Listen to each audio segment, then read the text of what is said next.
Well, here's what's going on. All right, we're just going to have a frank discussion about it. It's you and me. I realize not other people really want to have this talk, but I mean, let's be honest, how much more trouble can I possibly get in at this point in time? We have had, not right now, for years now, especially lately, it's been ramping up in the past 8-10 years, we have had a massive, massive fracturing of the United States of America. Now, you haven't been able to see it, really, unless you're really paying attention. It's not as if people are shoving bayonets into each other anymore. That's not what's happening. But what we do have is simply this. We have leftists in America pouring into American cities. We have people on the right, people center-right, fleeing American cities. There's always been and will always be a divide between city people and country people. I don't just mean in the history of America, in the history of the world.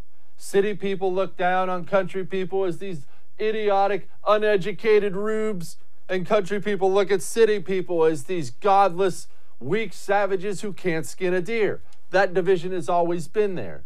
It's not been this bad in America ever because we continue to have one ideology flee the rural areas into the urban. We continue to have the other ideology flee the urban areas into the rural, which is why when you look at like an election map of the United States of America, of the congressional districts and how they voted for president, it's bizarre to look at. You look at America geographically, and it's a sea of red. It's virtually all red. And yet Hillary Clinton did win the popular vote. She got more votes than Donald Trump because in this sea of red, there's these urban areas of blue, blue, blue, blue, just randomly put in there. America has been going like this, big time. And as a result of that kind of separation, and as a result of the radicalization of the Democrat Party, the big cities are something that they really haven't been. Yes, there's always going to be more crime in a big city. That's just the nature of having more people stacked on top of each other and more poor people stacked on top of each other. Poverty equals crime so much of the time. That's just human nature. It's fine. But what we've seen is these leftist idiots are now putting into place these policies, these, super woke, super gentle policing, super hands-off, look how friendly we are policies in the United States of America. They're putting them into place in American cities, and now not only are they unprepared for things like we're seeing now, they don't want to deal with things like we're seeing now. The New York Police Department is, by all accounts, or at least throughout its history, has been maybe the finest police department in the world. Their counter-terror unit is amazing. They have some of the best people. They have been completely kneecapped by the mayor, not by some crazy outside force. The mayor of New York is openly siding with the rioters against the New York City Police Department. If I had told you that even 15 years ago, you would have said I had lost my mind. That'll never happen in America. But that's where we are right here. So what you're seeing is, let's see, I ran for office as the super woke gentle guy. Everybody bust all these cops. That's how they run for office. That's how they operate their police departments. And now you have riots on your hands, and riots with loads of black people in them. When you ran for office on America's racist, don't worry, I'll fix it. I'll be the white savior guy. That's how you ran, and now you don't want to know what to do. Now you're Bill de Blasio. Now you don't have the freedom to step up to your police department and say, I don't care what color they are. If somebody's rioting, they're in cuffs, bash them in and send them to jail. You can't say that. You won't say that. Well, what are you going to do? You're going to sit back and you're going to play your cards right. And you're going to know President Donald Trump has got to stop this at some point in time because someone has to stop this. Somebody has to stop American cities from being burned to the ground. So Donald Trump brings up sending in the military. Guess what? Did you see what happened last night when he announced he was going to send in the military? It got worse. We got 4 cops shot in St. Louis. We got a guy shot in the head in Las Vegas. It's getting ugly all over the place, getting uglier. Why?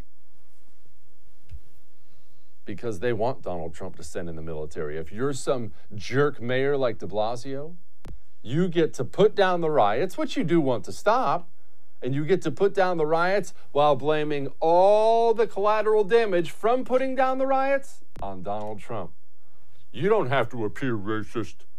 Donald Trump, he's clearly the racist. And that leads me to my major problem with sending the military into U.S. cities. I'm not saying I disagree with Donald Trump. That's not what I'm saying at all here. What I'm saying is be very, very careful about what you wish for and the things you call for. And this is what I mean by that. When you say, I want the military in there, get the military in and put these thug rioters down. That's fine. I agree with you. But here's what you're saying. You're saying you want potentially a platoon full of infantry United States Marines armed to get cornered by 200, 300 protesters. Something goes wrong, a shot rings out, a brick gets thrown, and now you have on camera, because this is America, everything happens on camera. Do you want to witness on camera a Marine Corps infantry platoon mow down 100, 200 American citizens? You don't want that, people. You don't want that. And if you start mixing in the United States military with violent rioters, when for the most part that is not the mission of the United States military, you are asking for trouble. I was an infantry Marine. We were trained to do a lot of things. You know what all those things involved? Killing people. You know what they didn't involve? Well, let's do we'll do police work. No, I was trained to break things. Breaking things and police work oftentimes do not go hand in hand. So I'm not saying I disagree with Donald Trump. I'm saying you and I, when we sit there and cheer, when we hear the military's coming in, woohoo, we're going to lock them down. Remember, you're asking for a televised, potentially very bloody confrontation between U.S. troops in an American city and another American citizen. Maybe a scumbag citizen, but a citizen nonetheless. Keep that in mind and be very, very, very careful what you wish for, because that sets up a scene that will live on through the ages. Hey, thanks so much for watching the first on YouTube. If you liked what you saw, go ahead and like and subscribe. You heard me, like it, subscribe. You'll get a lot more of it and a lot more of me.